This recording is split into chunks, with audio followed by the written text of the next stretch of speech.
As the world grows quiet, and the noise of the day slowly softens, we begin another journey into the deep past. Tonight, there is nothing to solve, nothing to remember, no tasks waiting, no urgency. Only a gentle story, moving at the pace of breath, carrying you back to a time before clocks, before calendars, before numbers ruled the hours. Close your eyes if you wish. Let your shoulders loosen. Let your breathing slow. Because long before humanity learned to name time, to divide it, to measure it, we still lived inside it. We woke when the sky brightened. We slept when darkness returned. We traveled when warmth allowed. We waited when cold demanded stillness. Time was not counted. It was felt. Tonight, we explore how that changed. How human beings, slowly and patiently, learned to notice repeating patterns. How we discovered that the sky itself was a moving map. How seasons were born. How cycles were understood. And how memory became a tool to hold the passing of days. This is episode 3. Before calendars. When humans first measured time. And as you listen, you do not need to stay alert. You do not need to analyze. The story will carry itself forward, like a river moving quietly in the dark. Imagine the world as it was tens of thousands of years ago. No cities. No roads. No written words. No artificial lights pushing back the night. Only landscapes, forests, open plains, rivers, mountains, deserts, and above all, the sky. To early humans, the sky was not a background. It was a living ceiling, changing constantly, never the same from one night to the next. The sun rose. The sun set. Warmth arrived. Cold followed. Animals migrated. Plants bloomed and faded. At first, these were simply events. Not counted. Not predicted. Only experienced. But survival favors attention. The humans who noticed patterns had an advantage. They knew when herds would return. They sensed when rivers would swell. They felt when winter approached. Slowly, over countless generations, observation became knowledge. And knowledge became memory. At night, families gathered around fires. Flames danced. Shadows stretched across cave walls. Above them, stars burned steadily, uncountable and mysterious. A child points upward. An elder follows the gesture. They notice a cluster of stars rising from the horizon at the same time each season. At first, this is coincidence. Then recognition. Then expectation. The sky is repeating itself. Without numbers. Without words. Without writing. A discovery is made, time moves in cycles. No one yet calls it a year.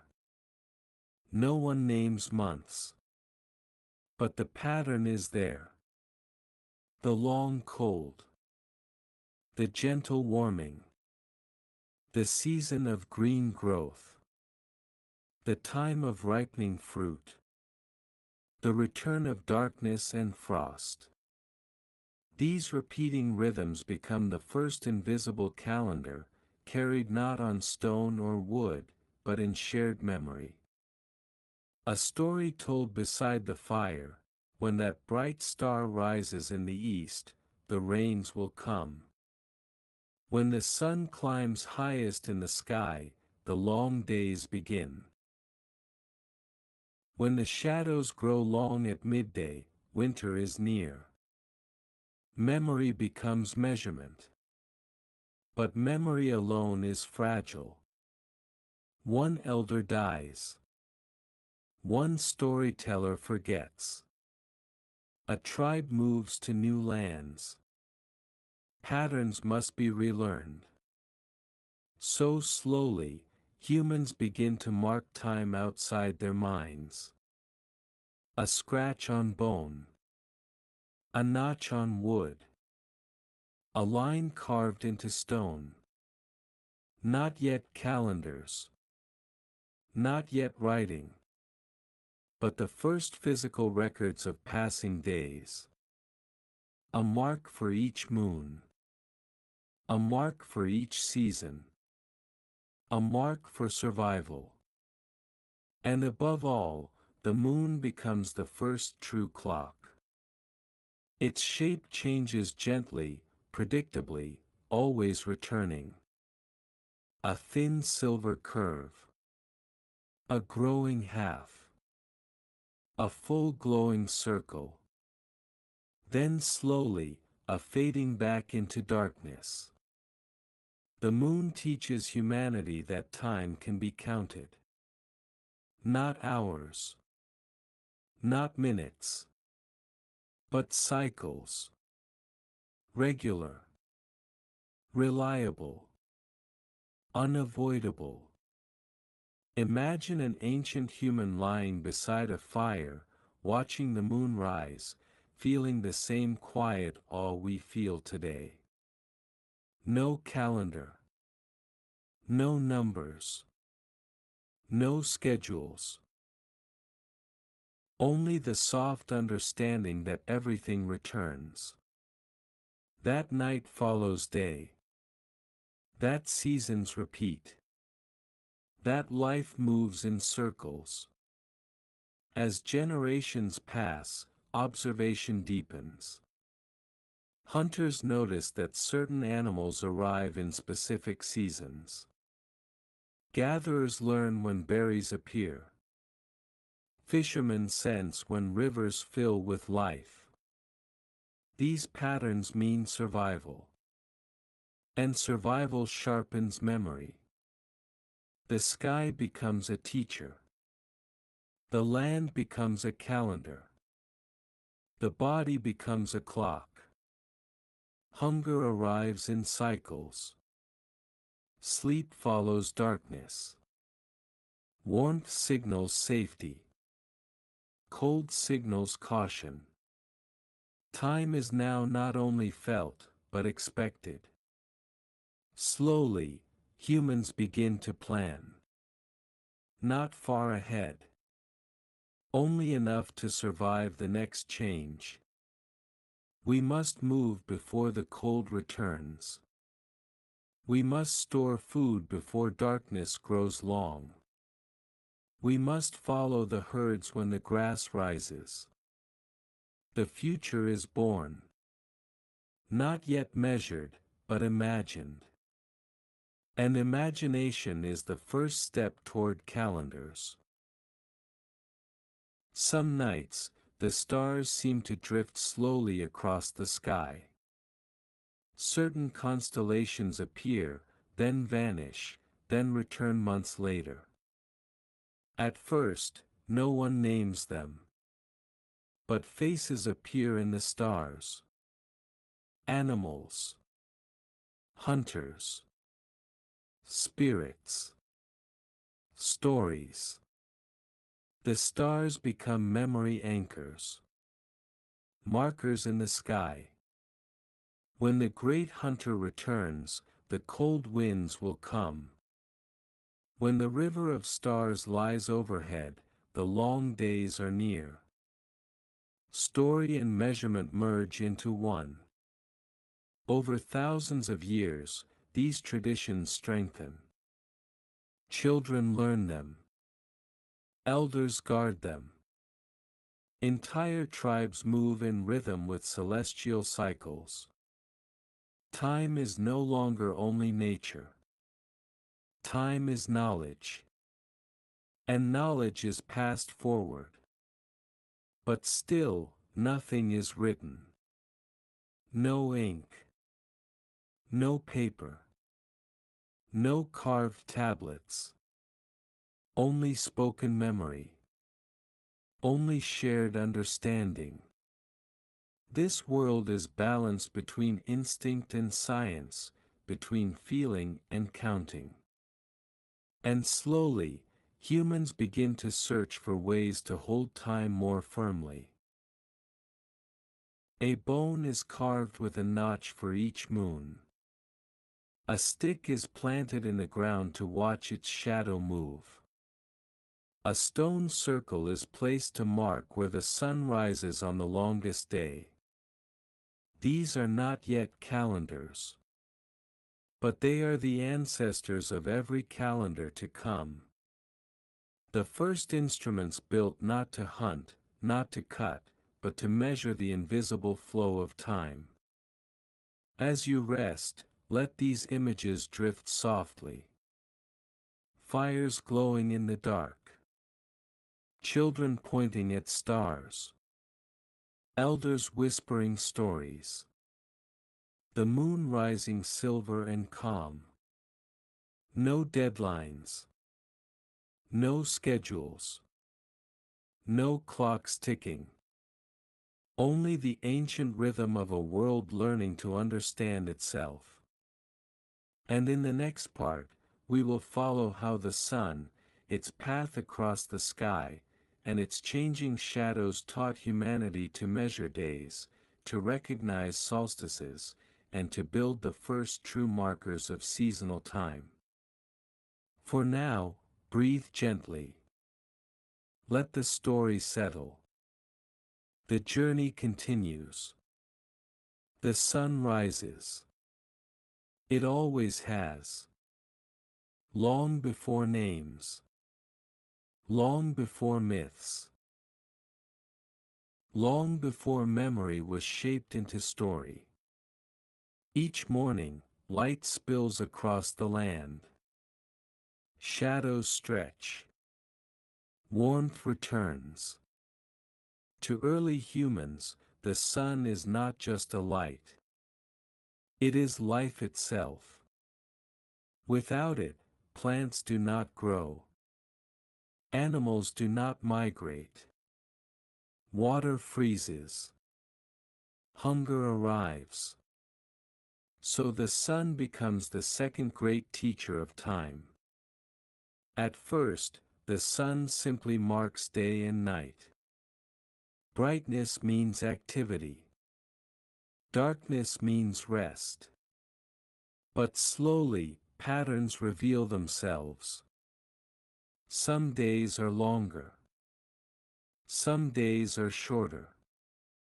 Sometimes, the sun rises far to the north. Other times, far to the south. At first, no one understands why. But eyes watch. Generations observe. Memory gathers. And eventually, a discovery is made. The sun does not travel the same path every day. An elder plants a stick in the ground. At dawn, its shadow is long. At midday, the shadow shrinks. At sunset, it stretches again. Day after day, the stick remains. The shadow moves. And slowly, a pattern appears. At certain times of year, the midday shadow is shortest. At other times, it is long. This is the birth of the shadow clock. Not yet hours. Not yet minutes. But the first measurement of the sun's journey. Children play near the stick. Adults glance at it while working. Hunters note its length before leaving camp. The shadow becomes a silent companion. A whispering guide. When it is short, the sun is high. The day is strong. Warmth is plenty. When it is long, cold approaches. Darkness grows patient. Winter nears. Without numbers, without writing, the human mind begins to map the year. Two special days reveal themselves.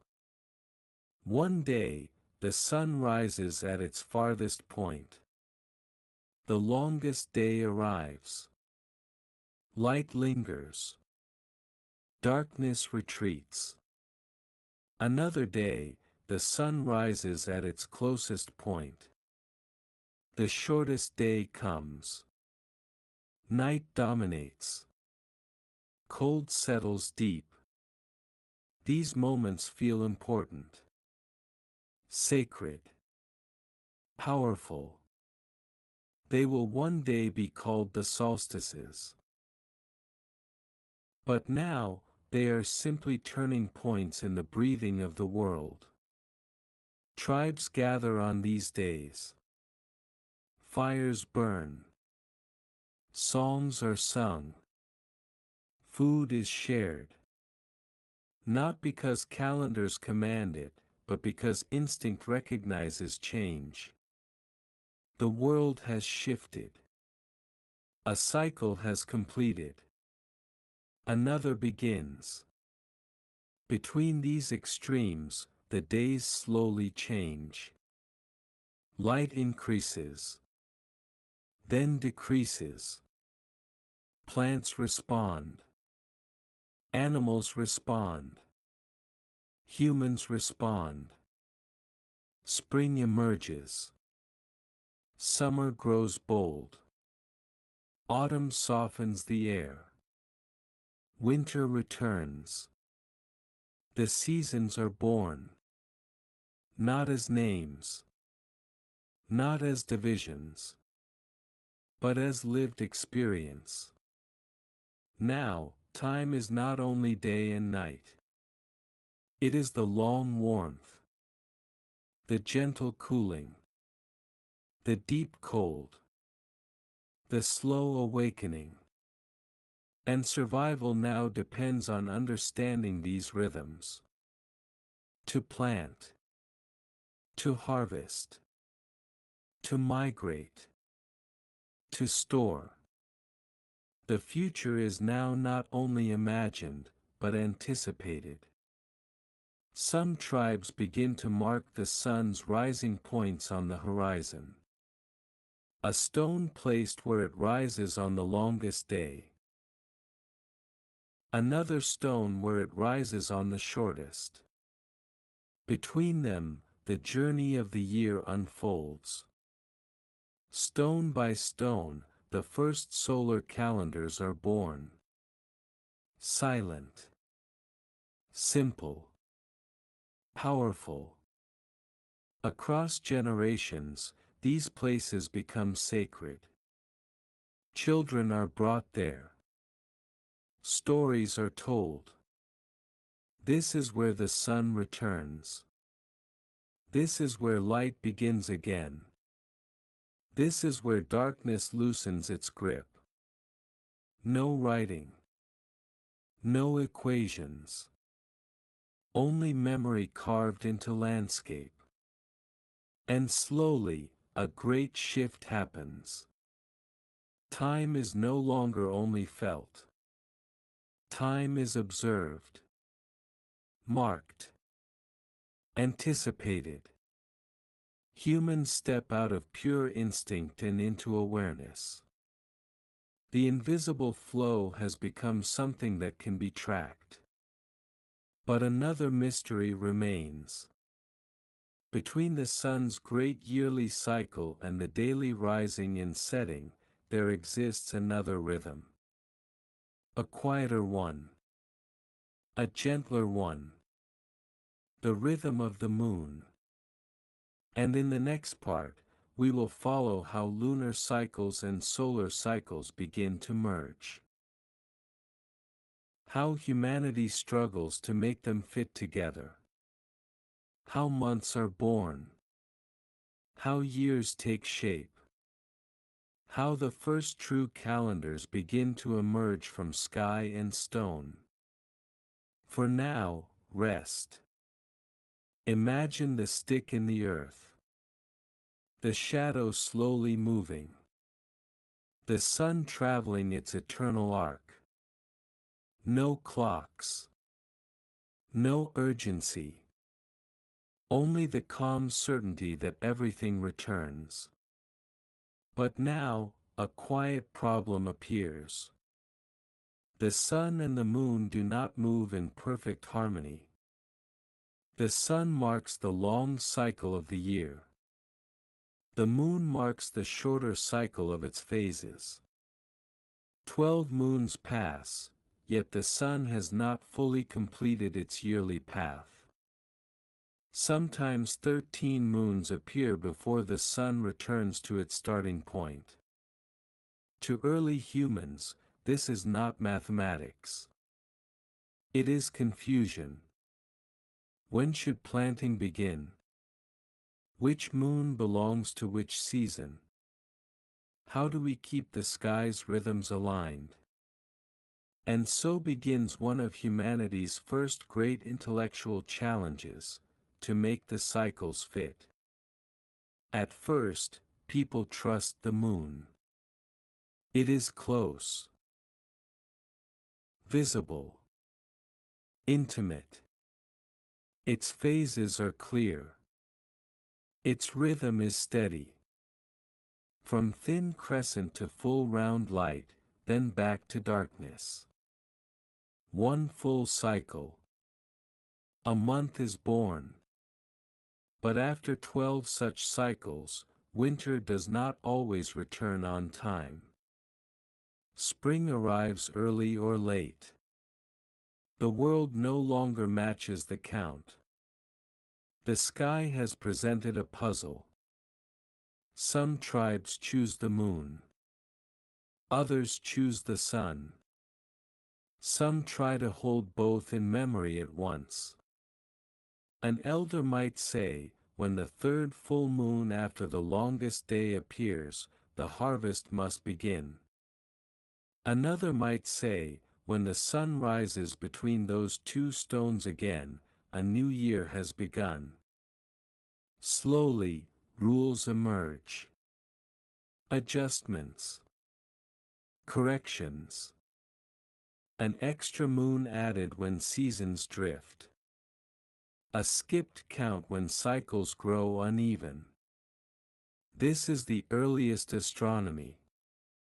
Not written in numbers, but in decisions passed through generations.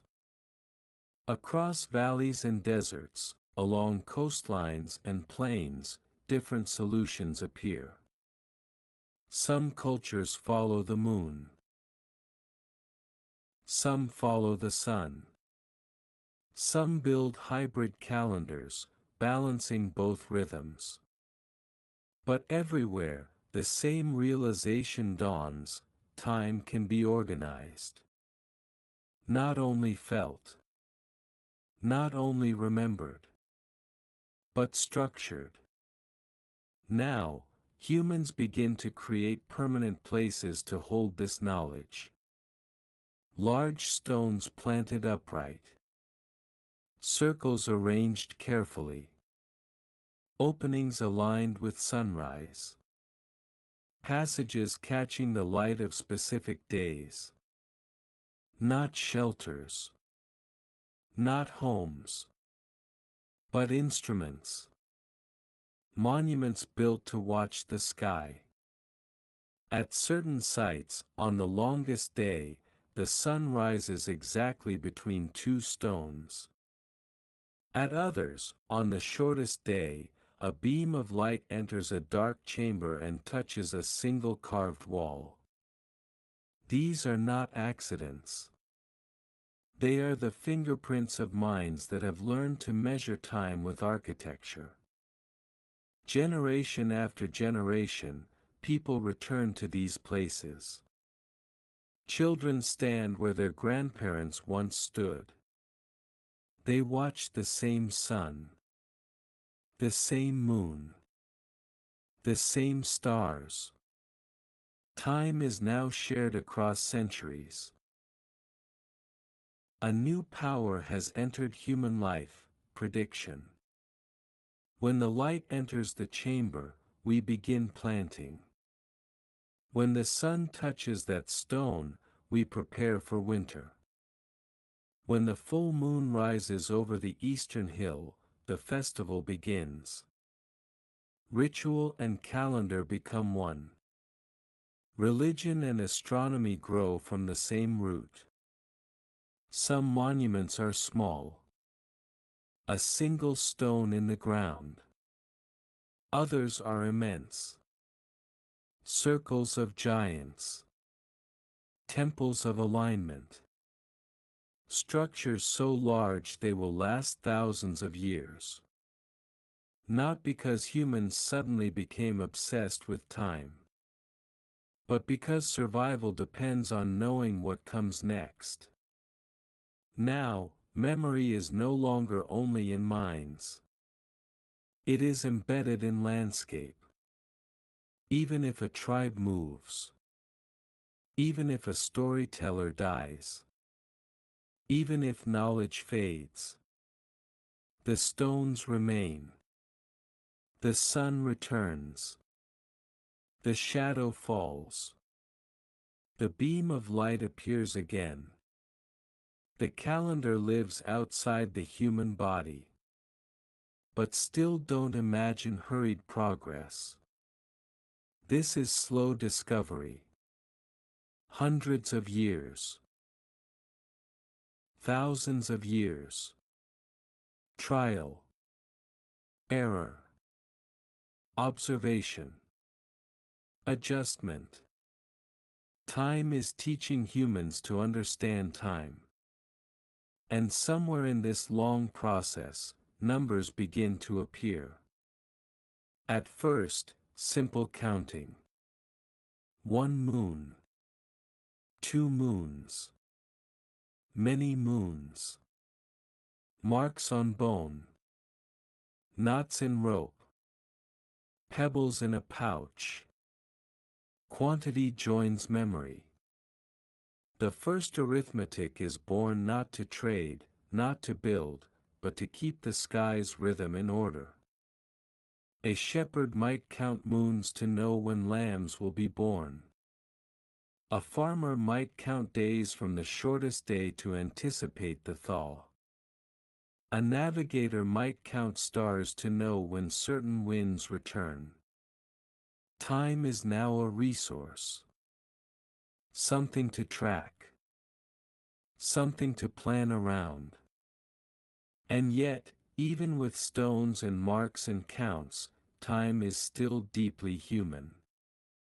Stories are still told. The sun once stood still in the sky. The moon hid her face for many nights. The stars guided our ancestors here. Myth and measurement remain intertwined. Because the human mind does not separate science from meaning. Not yet. Now imagine a night many thousands of years ago. A circle of stones on a hill. A small group of people gathered in silence. The horizon begins to glow. The sun rises exactly where expected. A murmur moves through the group. Satisfaction. Relief. A sense that the world remains in order. Time has been confirmed. In moments like this, the first calendars are no longer abstract. They are trusted, respected, sacred. Those who understand them gain authority, status, responsibility. The first astronomers, the first timekeepers, the first priests of the sky. And slowly, society begins to change. If time can be measured, work can be organized. If seasons can be predicted, food can be stored. If festivals can be fixed, communities can gather. If years can be counted, history can begin. But one final step remains. To move time from stone and sky into portable form. To create something that can travel. Something that does not depend on standing in one place and watching the horizon. A written calendar.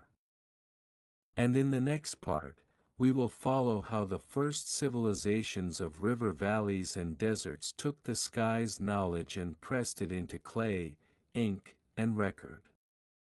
How Egypt, Mesopotamia, and other early cultures turned cycles into dates.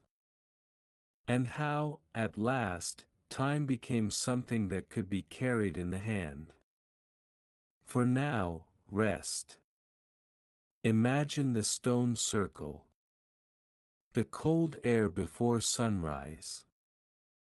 The silent waiting. The first light touching stone. No clocks ticking. No phones glowing. Only breath. Only sky. Only the slow heartbeat of a world learning to count its days. Eventually, some humans stop wandering. They settle. Near rivers. Near fertile soil. Near predictable water. The Nile. The Tigris. The Euphrates. Here, life depends even more on knowing time. Because floods arrive. Fields must be planted. Harvest must be timed. Storage must be planned. A mistake means hunger. Accuracy means survival. And so, the first great civilizations inherit all the sky wisdom of countless generations before them. But now, they add something new. Writing. In clay. In ink. In carved symbols.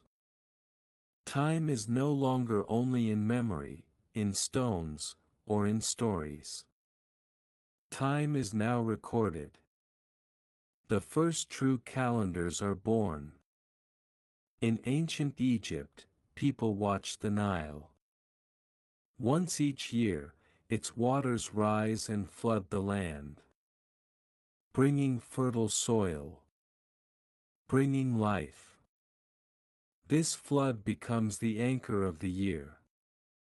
But how to predict it? The Egyptians looked to the sky. They notice that just before the flood, a bright star appears in the dawn sky. Sirius. Year after year, its return matches the rising river. So they build a calendar around star and flood. 12 months. 30 days each. Plus extra days to realign the sun. For the first time, a year is counted in numbers written by human hands. In Mesopotamia, between the rivers, people shape clay tablets. On them, they mark months by the moon, years by the sun, and add extra months when seasons drift. They developed mathematics to solve the puzzle that began so long ago, making solar and lunar cycles fit. Now, time is portable. A tablet can be carried. A scroll can be stored. A date can be written. History can begin. Events can be placed in sequence. Kings reign for counted years. Treaties are signed on recorded days. Births and deaths are marked. Time has become an organized structure. But remember, all of this began with a child pointing at stars. With an elder noticing patterns. With a stick casting a shadow. With a moon changing shape. The grand calendars of civilization are built upon simple observations of sky and season. And as centuries pass, calendars grow more precise. Leap years are added. Months are adjusted. Astronomers refine measurements. But the essence remains unchanged. Time is still the dance of sun, moon, earth, and life responding to them. Today, we carry clocks in our pockets. Screens glow with exact seconds. Schedules fill our days. But beneath all that complexity, the ancient rhythm continues. Day and night. Warmth and cold. Growth and rest. Beginning and return. And now, as you lie here listening, you are part of the same long story. Your body still responds to light. Your mind still rests in darkness. Your breath follows cycles. Your heart keeps time. You are the descendant of those first sky watchers. Their curiosity lives in you. Their patience. Their quiet observation. Before calendars, humans lived inside time without naming it. After calendars, humans carried time in their hands. But in truth, time has always carried us. Now, the story gently comes to rest. Like the sun lowering beyond the horizon. Like shadows stretching across the earth. Like the moon rising silver and calm. Nothing to do. Nothing to remember. Only the soft flow of breath. Let the images fade. The fires grow low. The stone circles grow quiet. The rivers continue to flow. The stars remain overhead. Time continues. But you may rest within it. As sleep approaches, remember, long before clocks. Long before calendars. Long before written words. Humans already knew time. They felt it. They watched it. They lived inside its rhythm. And tonight, so do you. Good night. Rest gently. The sky is watching over you. But before sleep fully arrives, there is still more of the story to unfold. Because even after calendars were written, even after dates were recorded, humanity's relationship with time was not complete. Time was measured. But time was not yet divided. Days were known. Months were named. Years were counted. But hours, minutes, seconds. These were still far in the future. For most of history, people did not live by the hour. They lived by light and shadow, by hunger and rest, by tasks completed and seasons fulfilled. The idea that time could be sliced into tiny invisible pieces had not yet appeared. And so, for a long while, calendars existed, but clocks did not. In villages, a morning began when the sun cleared the horizon. A day's work ended when shadows grew long. Even in the first cities, people moved by the rhythm of daylight. No one hurried for a meeting at an exact minute. No one worried about arriving late by seconds. Life expanded and contracted with the breathing of the sun. This gave early humans a very different relationship with existence. Moments were not counted. They were inhabited. A conversation ended when it ended. A meal lasted as long as hunger required. A journey took as long as the path demanded. Time was not a ruler. It was a landscape. And yet, even in this world, the need for finer measurements slowly grew.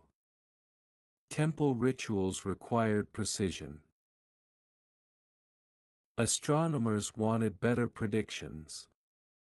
Kings wanted organized labor. Merchants wanted fair exchanges. The calendar had given humanity the structure of long time. Now, short time would follow. The first attempts were simple. In Egypt, large bowls of water with tiny holes allowed water to drip slowly. As the water level fell, marks on the inside showed the passing of hours. The first water clocks. In Mesopotamia, burning incense sticks were marked with divisions. As the incense burned, time disappeared with the smoke. In China, oil lamps with marked levels glowed through the night. Light was time. Darkness was time. Flowing water was time. Everything became a metaphor for the invisible movement of moments. But remember, all of this rests on the ancient foundation. The moon.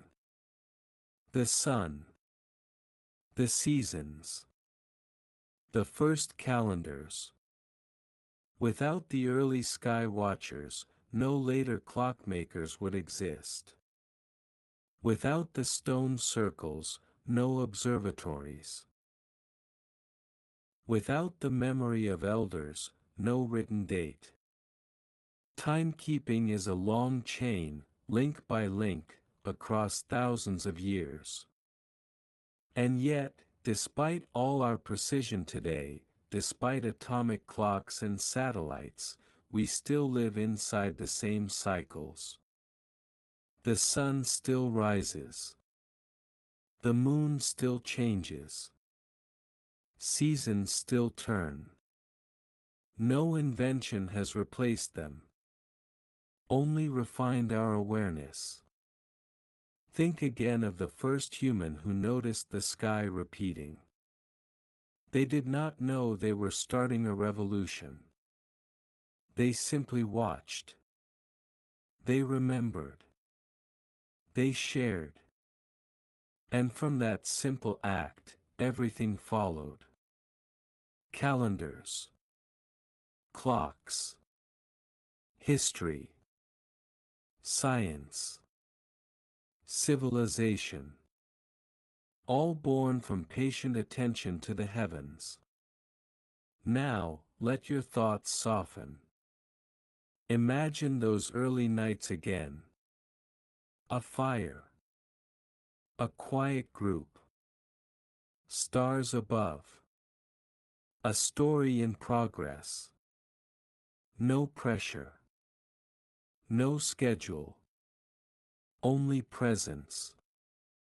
And as we approach the final descent into rest, one last gentle reflection remains.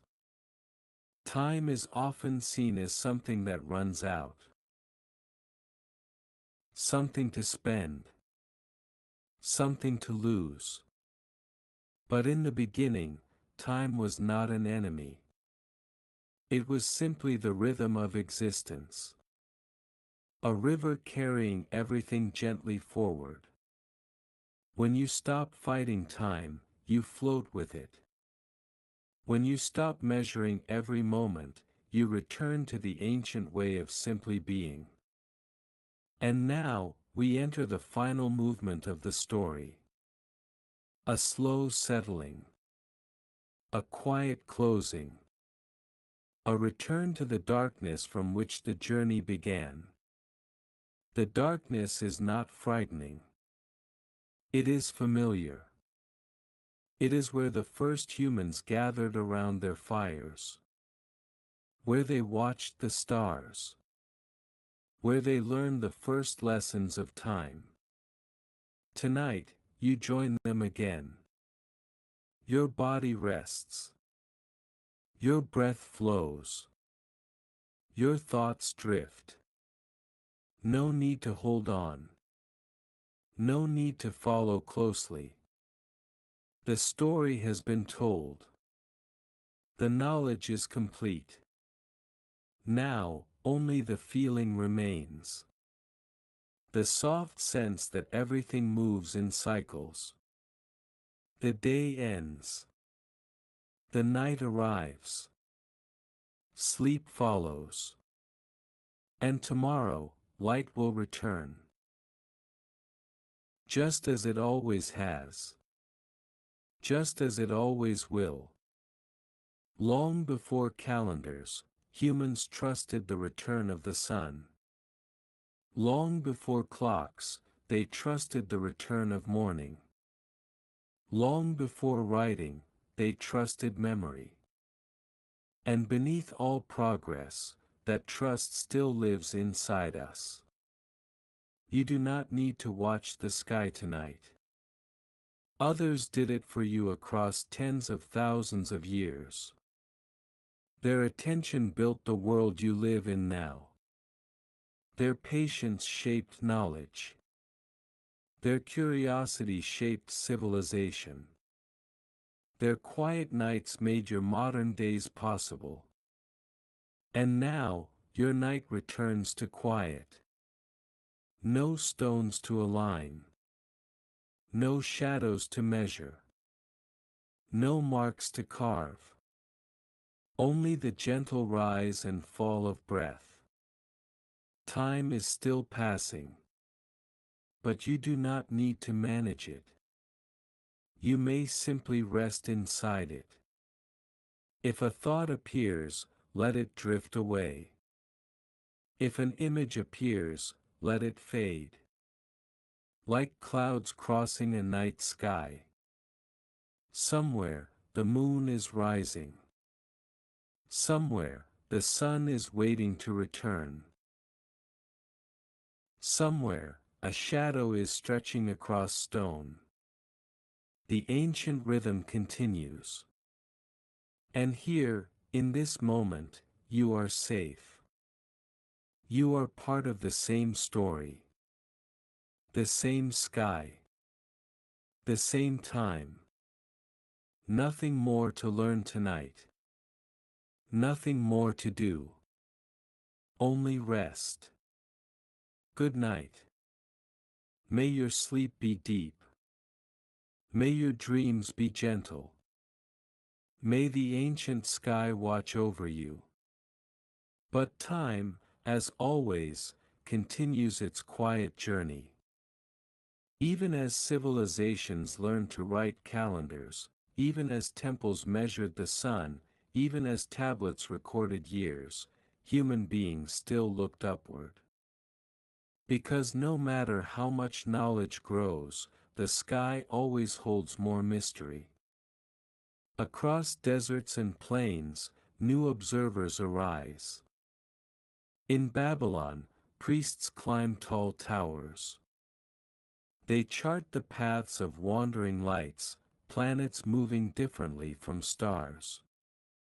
They notice that Mars returns, that Venus disappears and reappears, that Jupiter walks slowly across constellations. Patterns within patterns. Time within time. They draw lines. They make tables. They predict eclipses. For the first time, humanity does not only observe time, it forecasts it. To know tomorrow before tomorrow arrives. Yet still, for ordinary people, time remains simple. Morning light. Evening rest. Full moon gatherings.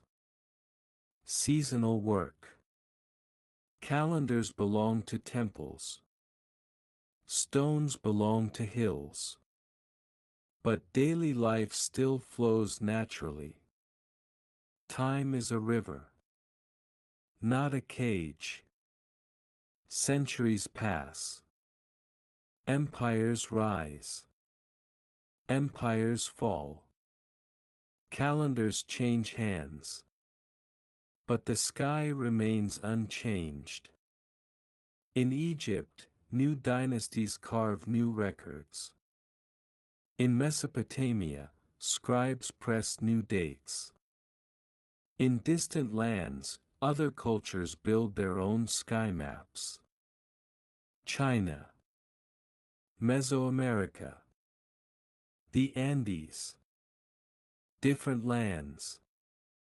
Same sky. Same need. To know when to plant. When to harvest. When to honor gods. When to remember ancestors. And quietly, something happens. Time begins to define power. Those who control calendars control festivals. Taxes. Labor. Rituals. To say, the year begins now, is to shape society. The calendar becomes not only a measurement, but an authority. Yet beneath politics and temples, the original rhythm still beats. Day. Night. Moon. Sunday season. The body still listens to light. The heart still slows in darkness. No decree can change that. Now imagine a farmer. He does not read tablets. He does not climb towers. He simply watches his field.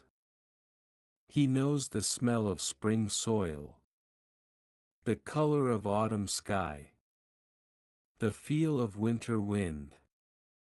His calendar is still the earth itself, just as it was for the first humans. And so two worlds exist together, the official calendar of cities and the natural calendar of life. One written, one felt, both true. As night deepens, return in your mind to the earliest fire circles. Before kings. Before priests. Before empires. Just humans.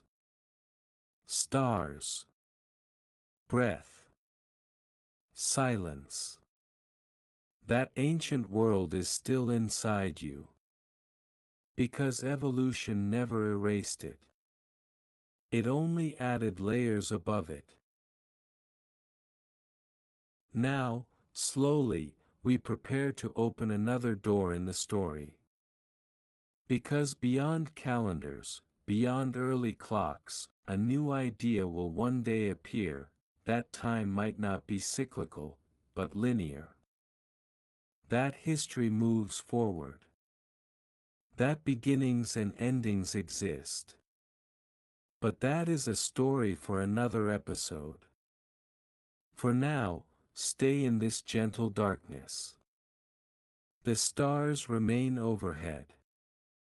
The sun waits below the horizon. The moon continues its patient journey. And you may rest. But even as you rest, the story of time continues to unfold.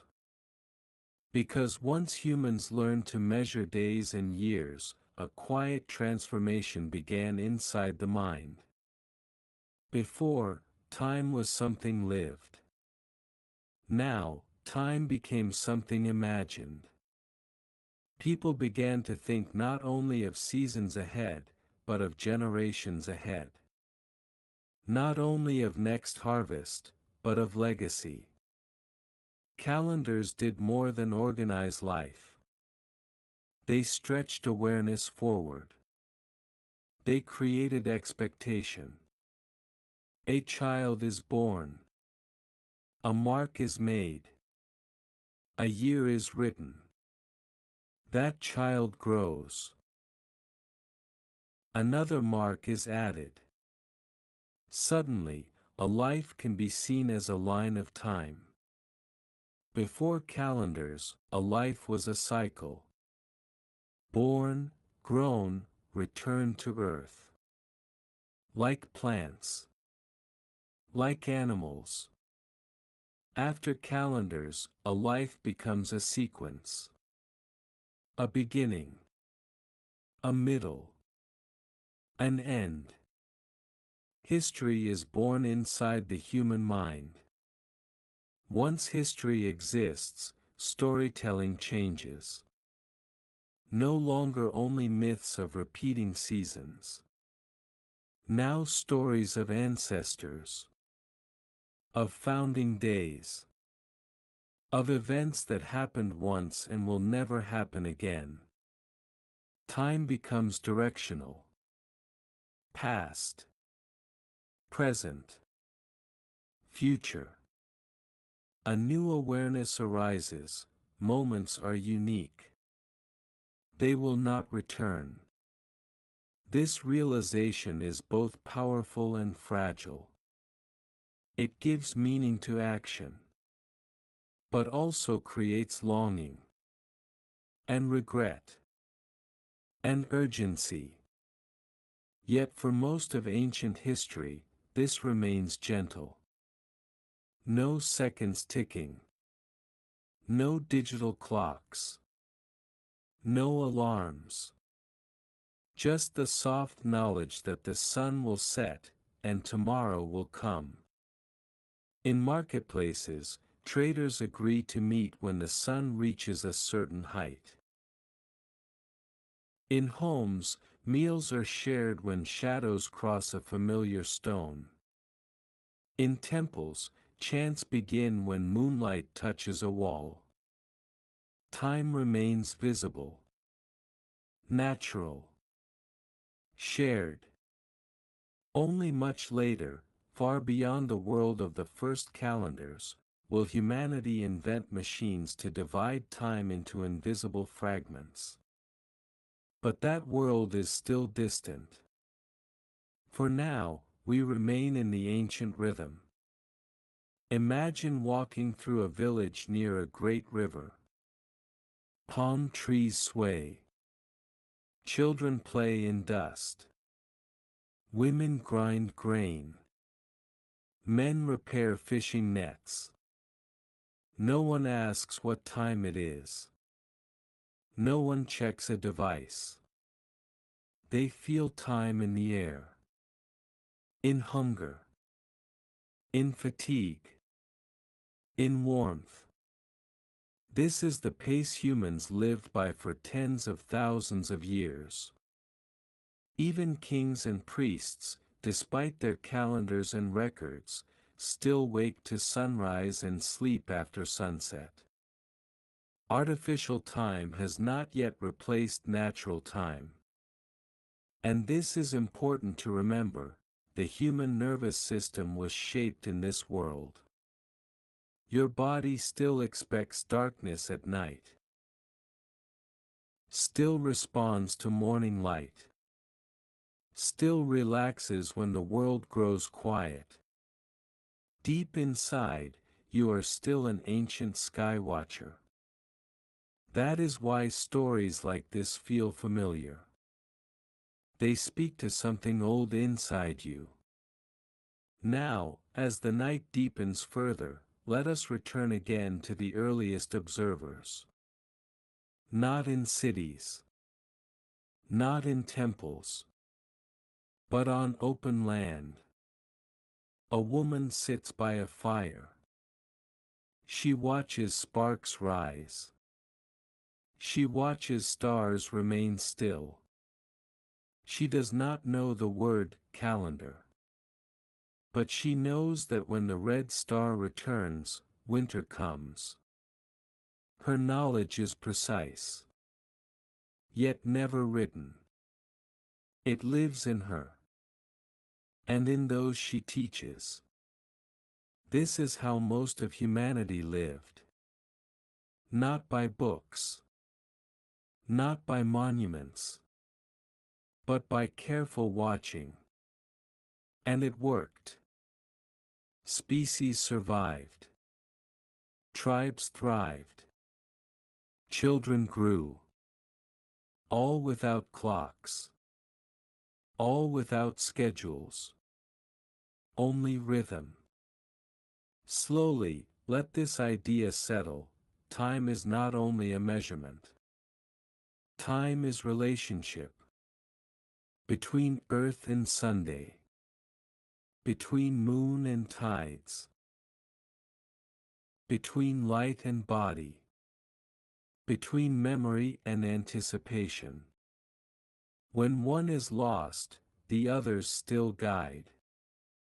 In the modern world, we often forget this. We chase minutes. We fill calendars. We rush. But at night, when darkness returns, the old rhythm rises again. Breath slows. Muscles soften. Thoughts drift. You return to the ancient pattern. And so tonight, this story does not only teach history. It reminds your body of its original pace. Soon, the final blocks will complete this long episode. But there is no hurry. Because time, as the first humans knew, is not something to chase. It is something to move with. Now rest again inside the quiet. The sky is still there. The moon is still traveling. The sun will return. And you may simply be. There is one more quiet transformation in the story of time. It happens slowly. So slowly that no single generation notices it. But over centuries, it changes the way humans feel their lives. Once calendars exist, once years are counted, once histories are written, people begin to compare time. This year was better than the last. This rain lasted longer. This drought was shorter. This life reached more years. Time becomes something that can be measured against itself. A scale appears. Longer. Shorter. Earlier. Later. Time is no longer only cyclical. It becomes quantitative. At first, this seems harmless. Just another tool. But quietly, it changes how humans think of existence. A short life becomes tragic. A long reign becomes glorious. A delayed event becomes a failure. An early arrival becomes success. Time becomes value. Yet in the beginning, this value is still soft. No one checks the minute. No one schedules the second. The sun is still the master clock. The moon still shapes the month. The season still decides the harvest. Natural time remains dominant. But in great cities, crowds grow. Work becomes specialized. Trade expands. Armies move. Suddenly, coordination matters more. People must meet. Markets must open. Gates must close. Rituals must begin together. The desire for more precise time appears. In towers, bells are hung. When the sun reaches a certain height, a bell rings. Sound travels across streets. People hear it. A shared moment is created. The first public time signal. No numbers yet. No dials. Just sound. But now, people begin to think, there is a right moment.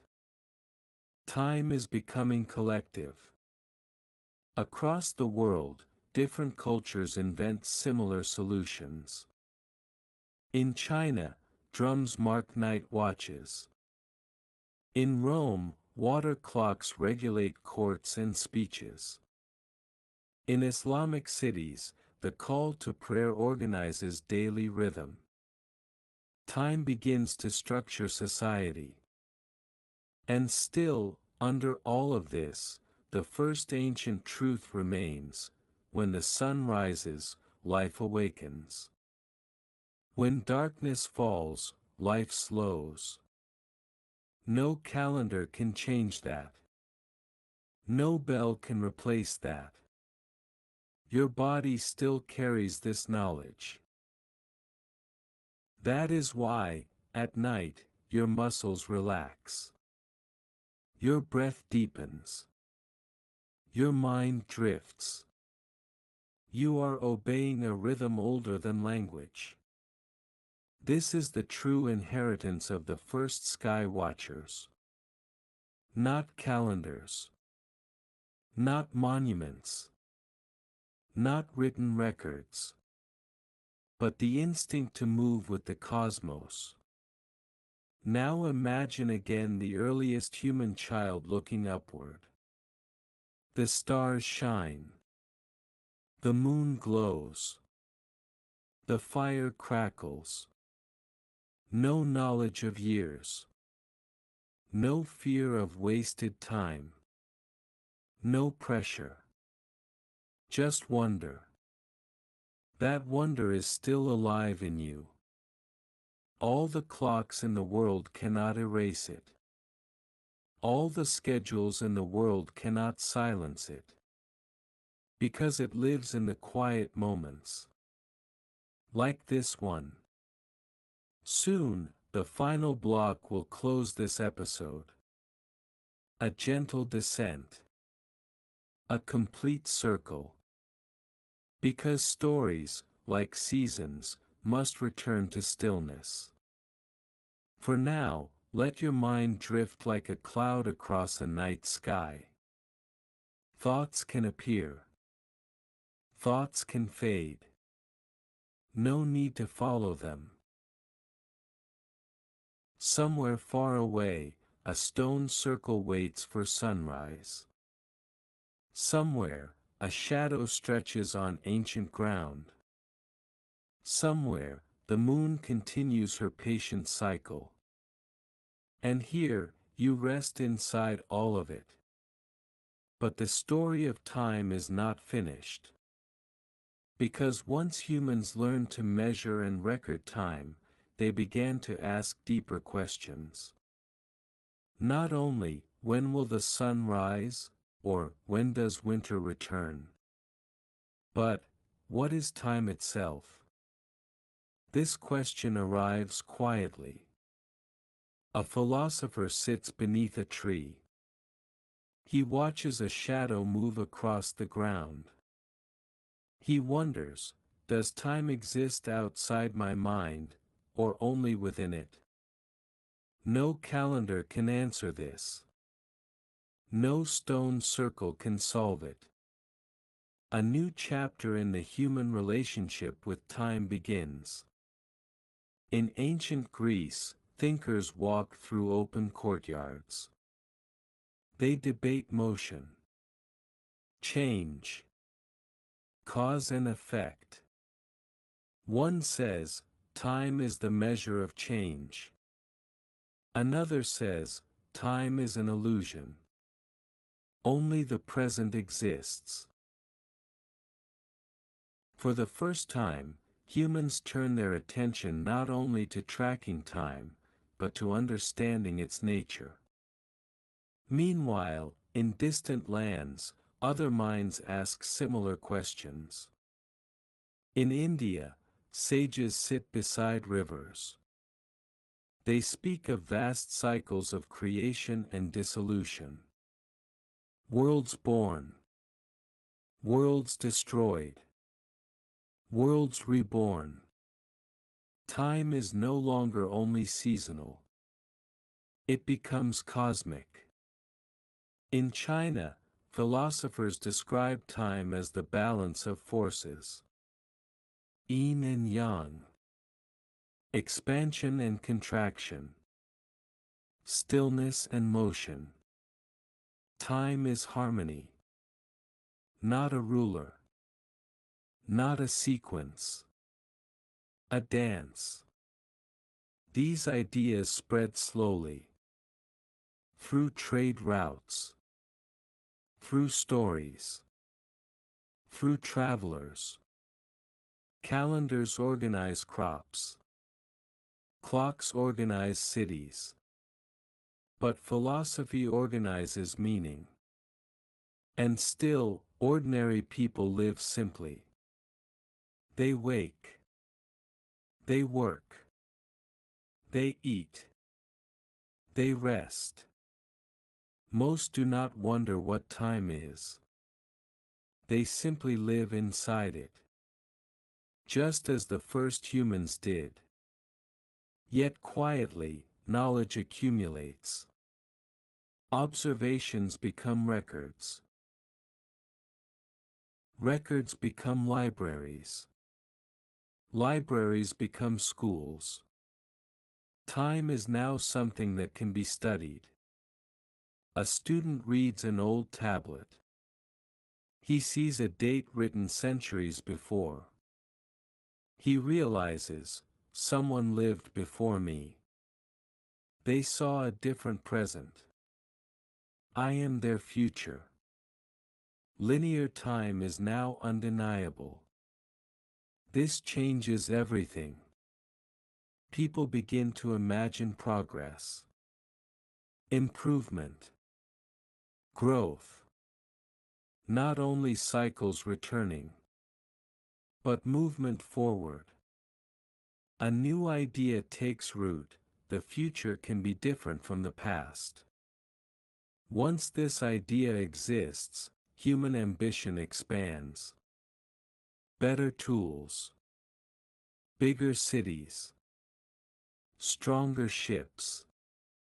New lands. Time is no longer only survival. It becomes possibility. And still, beneath all ambition, the sun rises. The moon changes. The seasons turn. The ancient rhythm continues uninterrupted. You can feel this even now. Your breath is slower. Your muscles soften. Your heartbeat steadies. No philosophy required. Only life responding to night. As the story moves forward, we will soon enter the age of mechanical clocks. The division of hours. The cutting of days into pieces. the acceleration of human pace. But we are not there yet. For now, we remain at the threshold. Between ancient cycles and future precision. Between sky-based time and machine-based time. Stay here a little longer. The fire is still warm. The stars are still bright. The world is still calm.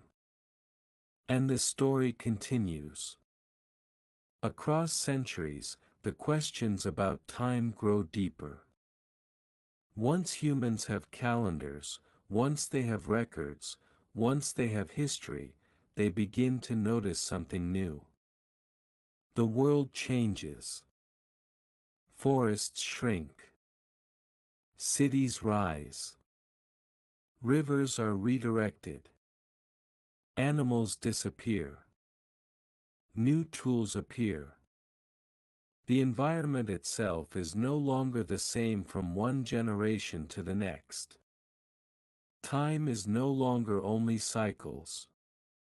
Time now carries transformation. An elder tells a child, "When I was young, this valley was full of wild horses." The child looks around. No horses. Only fields. Only houses. The child realizes, the past was a different world.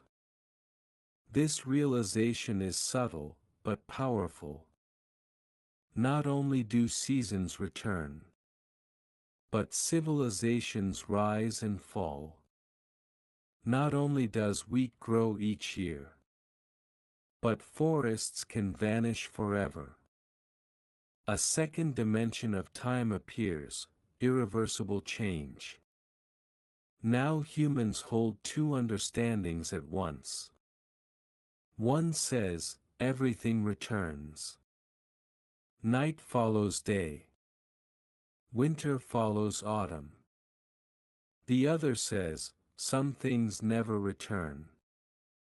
Once lost, they are gone. This tension between cycle and arrow becomes central to how humans think.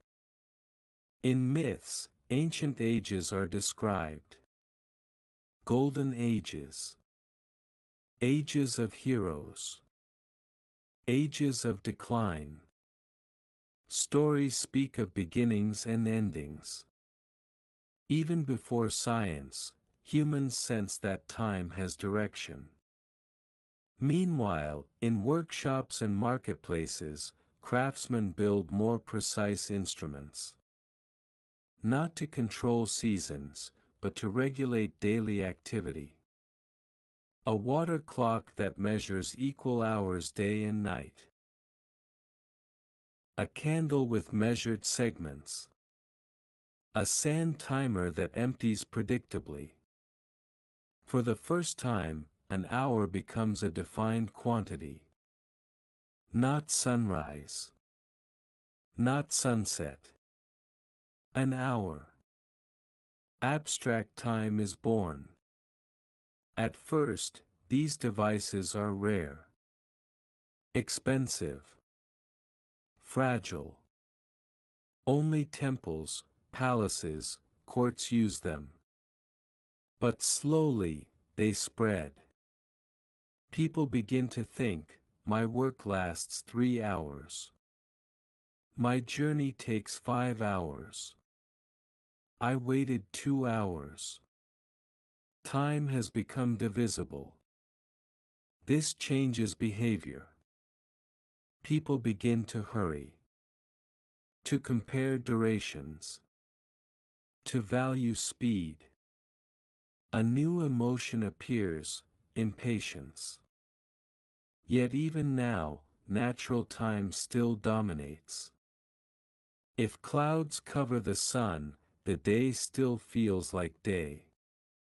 If darkness arrives, no lamp can truly replace the sky. Inside your body, ancient time still rules. Your heartbeat. Your breathing. Your sleep cycles. These are older than any calendar. Older than any clock. They whisper, you belong to nature's rhythm. Now imagine a traveler in an ancient city. He hears a bell. He knows the market closes soon. He quickens his pace. A second bell rings. The gates shut. He has just experienced mechanized social time. He did not watch the sun. He did not feel the shadow. He obeyed sound. This is a new world. But outside the city walls, a shepherd watches his flock. He moves when the sun lowers. He rests when darkness arrives. Two time systems now coexist. Urban time. Natural time. As centuries roll forward, urban time slowly grows stronger. Trade networks demand coordination. Caravans must meet at agreed times. Ships must leave with tides. Precise timekeeping becomes valuable. And where value exists, innovation accelerates. Soon, gears appear. Springs. Weights. Escapements. The mechanical clock is approaching. But we have not reached it yet. We are still in its shadow. Still in its anticipation.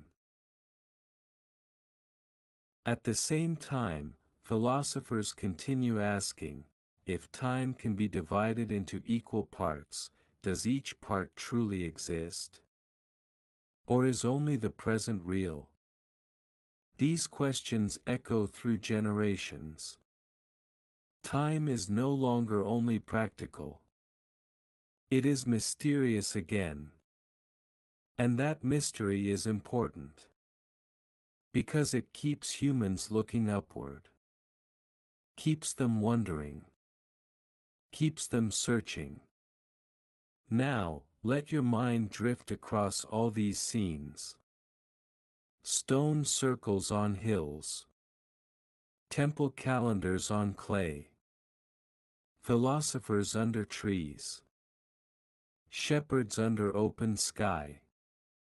Merchants hearing bells. Children hearing stories. All of them inside time. All of them trying to understand it. Nothing is rushed. The story breathes slowly. Just as your body does now. Stay here. Because in the next blocks, we will cross an important threshold. The moment humans build clocks that no longer depend on sun or water or flame. The moment time becomes mechanical. But we are not there yet. We are still in the long twilight between sky time and machine time. Rest in that twilight. Stars above. Firelight below. Breath moving quietly. And the story continues onward. Somewhere in a medieval town, a craftsman lifts a piece of iron. He heats it until it glows. He hammers it into shape. He is not making a sword. Not a tool. Not a weapon. He is shaping a gear. Small teeth. Precise angles. Careful balance. Without fully realizing it, he is preparing the next transformation of time. Across the world, in monasteries and workshops, other hands work quietly. Wooden wheels. Falling weights. Swinging arms. Clicking teeth. The first mechanical clocks begin to appear. At first, they are crude. They lose minutes each day. They stop unexpectedly. They require constant care. But they share one extraordinary quality: they no longer need the sky. No Sunday. No moon. No stars. Only motion. Only mechanism. For the first time in history, time is detached from nature. A clock will tick in darkness. In storms. In closed rooms. In underground chambers. Time is no longer something watched. It is something generated. This is a quiet revolution.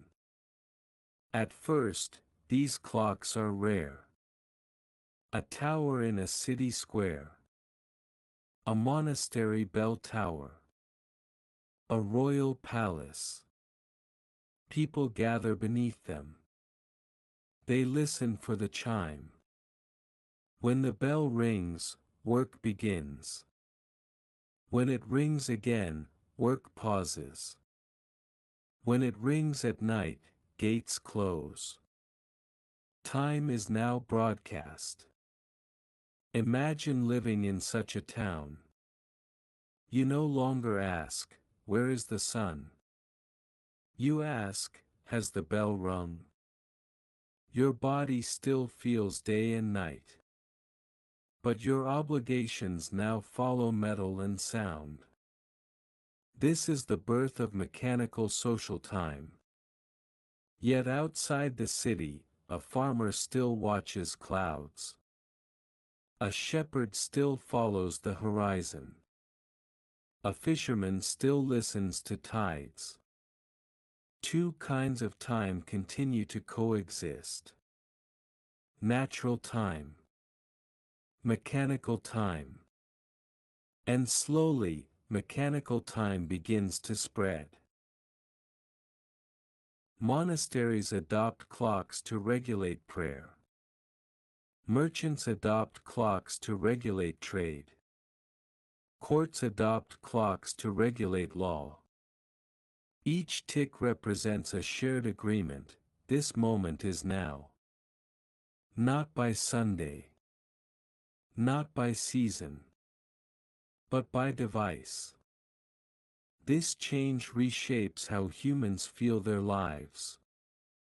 Before, waiting meant watching shadows. Now, waiting means counting ticks. Before, haste meant sensing darkness approaching. Now, haste means racing a measured interval. Time begins to press gently on the mind.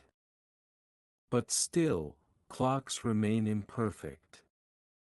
They drift. They require adjustment. They disagree with one another. Time is still local. Each town has its own clock. Each region its own rhythm. No universal time yet exists. And so travelers face strange experiences. A merchant leaves one city at noon. Arrives at another city at noon. But the sun is at a different height. Confusion grows.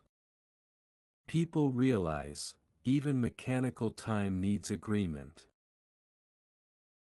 This realization will one day lead to global time zones, standardized hours, worldwide synchronization. But that lies further ahead. For now, clocks are still young. Still imperfect. Still wondrous. In the minds of philosophers, new questions arise again.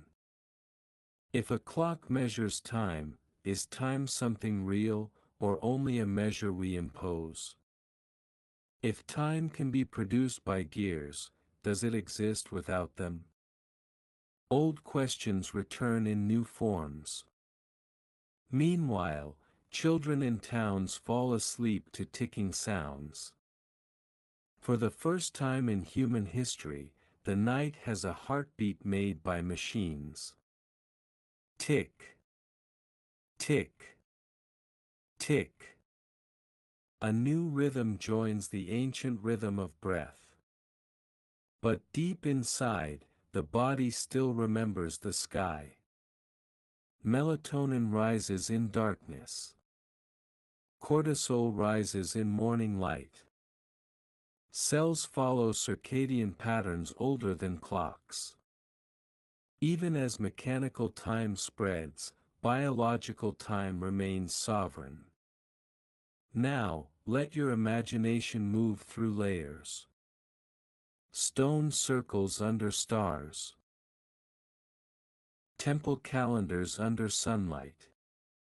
Bell towers over marketplaces.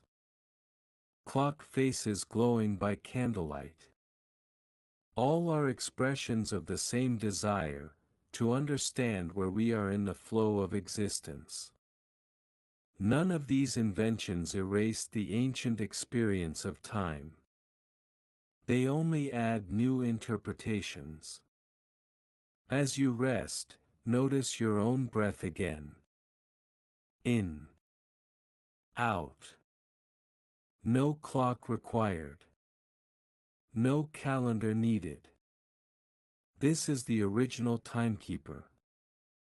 Soon, in the coming blocks, we will watch clocks become smaller. More precise.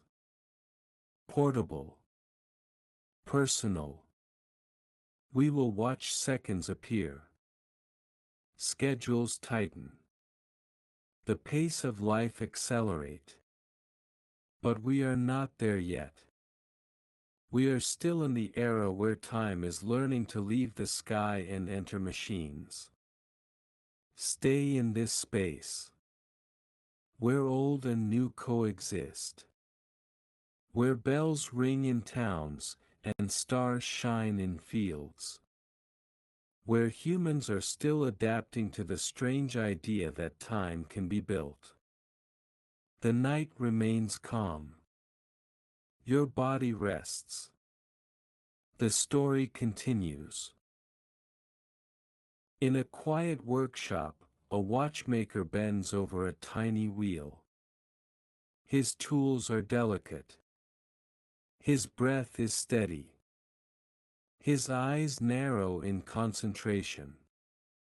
He is doing something new in human history.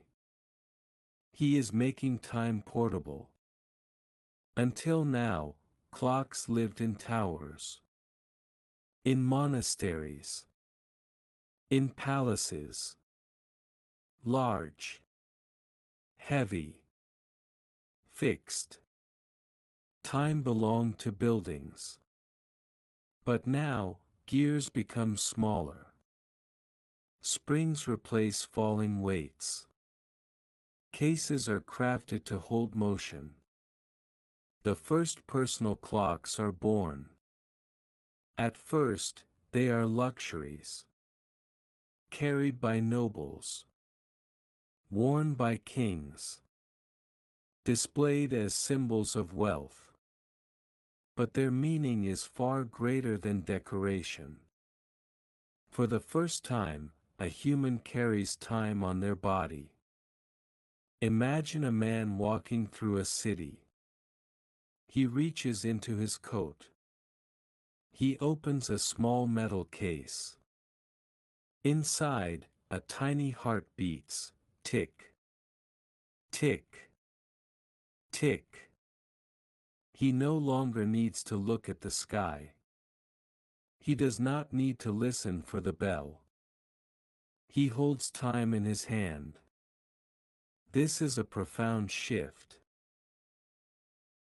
Time has moved from nature, to architecture, to machinery, and now to the individual. This changes psychology. Before, time was shared. A bell rang for everyone. A sun rose for all. Now, each person owns a private measurement.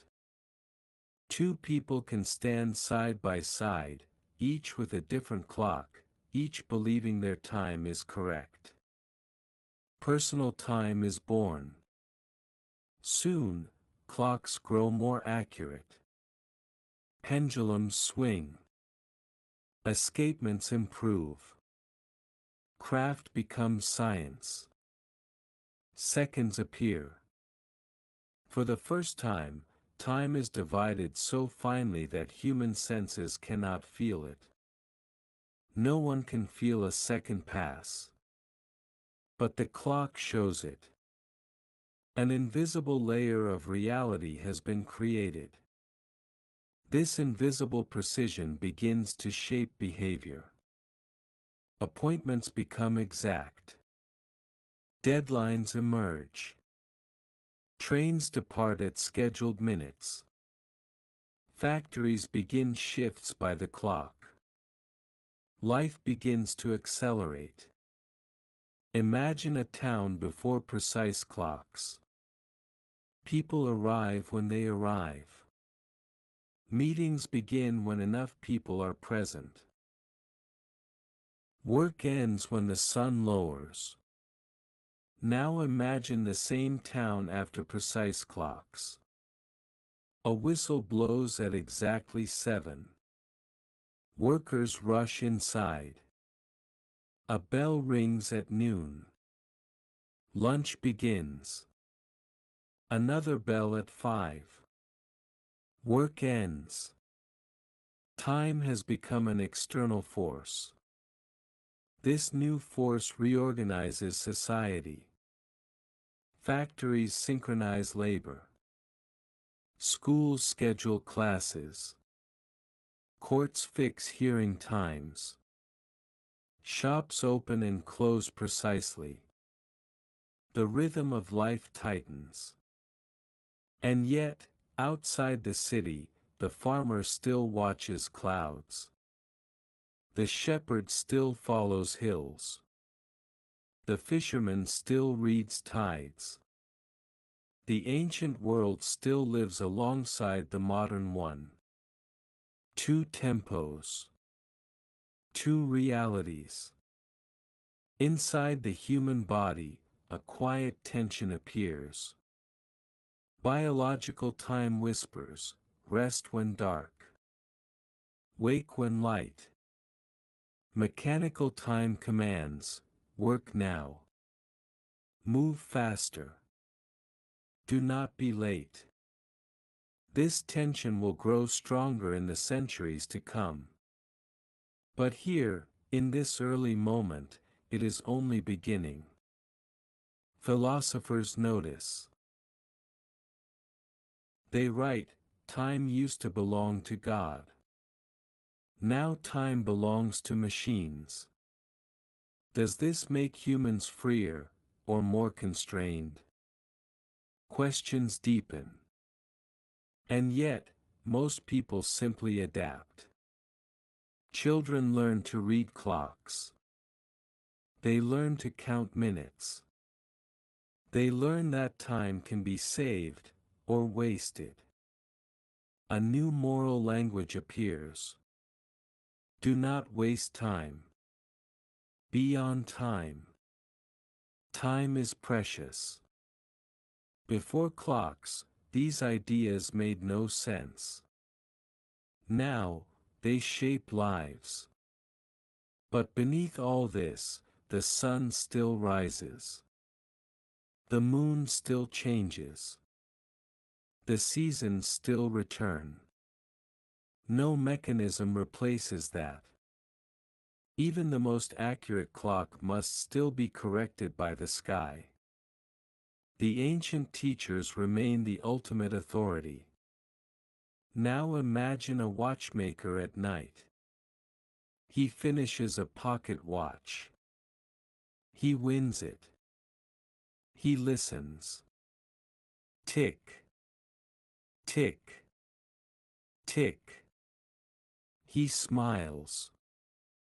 He has created a tiny artificial universe where time flows without stars. He does not know that this invention will one day change how all humans experience existence. But he senses he has touched something profound. And now, let your mind drift again. From stone circles, to temple calendars, to bell towers, to pocket watches. Each step closer to the world you know today. Each step a negotiation between sky and machine. The story has not reached its end. Time is still transforming. And in the next blocks, we will watch how this precision spreads, how global time is born, how seconds become sacred, how the pace of life accelerates beyond anything our ancestors could imagine. For now, stay inside the quiet. Let the ticking fade into background. Let your breathing lead again. In. Out. The original rhythm. The oldest clock. The ticking grows louder in the world. More clocks appear. In homes. In shops. In schools. In stations. Time is no longer rare. It is everywhere. And soon, humanity faces a new challenge. When clocks spread across cities, people begin to notice something strange. Each town has its own time. Noon in one city is not noon in another. The sun sits higher here, lower there. For centuries, this did not matter. Travel was slow. Distances were vast. But now, a new invention arrives. The train. Steel rails stretch across landscapes. Engines roar. Wheels turn faster than horses ever could. For the first time, humans move across large distances in short periods. A traveler leaves one city at 10 o'clock. Arrives in another city at 10 o'clock. But the sun disagrees. Confusion spreads. Passengers miss trains. Schedules fail. Accidents occur. The world has become too fast for local time. Engineers gather. Station masters argue. Governments debate. A decision is made, time must be standardized. Invisible lines are drawn across maps. Time zones are born. Within each zone, every clock must agree. No longer does the sun decide noon. A central authority does. The sky loses control of daily time. Human agreement replaces natural observation. This is another quiet revolution. For the first time, a person can look at a clock and know the time in distant cities. The world begins to share a single rhythm. Imagine standing in a busy train station. A large clock hangs above the platform. Hundreds of people glance at it. Adjust their pace. Plan their actions. One clock. Many lives. All synchronized. Time has become a network. And yet, outside the station, the sun still rises in its own way. The shadow of a tree still moves naturally. The body still responds to light, not to schedules. The old and the new continue their dance. Now, telegraphs connect cities. A signal travels faster than any horse. Faster than any train. For the first time, time signals are sent through wires. A clock in one city can correct a clock in another. Synchronization tightens. Seconds now matter. Observatories measure the stars with incredible precision. Atomic movements of planets are compared with clock ticks. Mechanical time seeks perfection. The sky becomes a reference again, but now as calibration, not authority. Soon, factories adopt synchronized time. Whistles blow at exact minutes. Shift changes occur together. Mass production depends on coordination. The pace of life accelerates. Children grow up reading clocks before they understand the sun. They learn schedules before seasons. A new generation is born inside mechanical time. But inside every human, biological time still beats. Sleep comes when darkness falls. Alertness rises with morning light. No factory whistle can erase that. Doctors begin to notice. Some workers grow ill when forced to work against natural rhythms. They do not yet know the word circadian, but they see the effects. The body remembers ancient time. Philosophers write again. Time has escaped nature. Time has become a human construction. What have we gained? What have we lost? Questions deepen. And still, clocks become more precise. Seconds. Fractions of seconds. Later, milliseconds. Eventually, atomic clocks. Time now measured by vibrations of particles. Accuracy beyond imagination. The invisible made exact. But something subtle happens. As time becomes precise, humans become anxious. Always late. Always early. Always watching the clock. Time becomes something to manage. To optimize. To control. Yet beneath the stress, the same old sky remains. Stars still burn.